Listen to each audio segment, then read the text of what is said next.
قبل أن نتحدث باستفاضة عن الكروما وكيفية تنفيذ الخدع السينمائية، علينا أن نتطرق إلى عدة نقاط.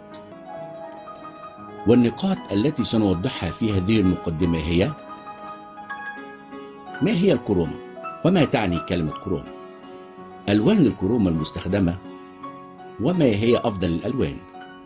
أدوات الكروما وإكسسواراتها، إضاءة الكروما، ملابس الكروما، الكروما والاستديوهات الافتراضية، الدمج بين الديكورات الافتراضية المصممة عن طريق الجرافيك، والتصوير لمشاهد الممثلين وأبطال الحدث الدرامي. نبدأ أولا. ما هي الكروما؟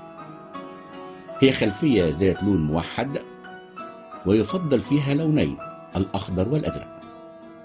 تبنى على مساحة أكبر كادر مطلوب تصويره، وممكن أن تنصب على جهة واحدة أو جهتين، ضلعين على زاوية قائمة، أو مربع ناقص ضلع، وذلك حسب ما يستوجبه المشهد أو الشوط المطلوب للتصوير.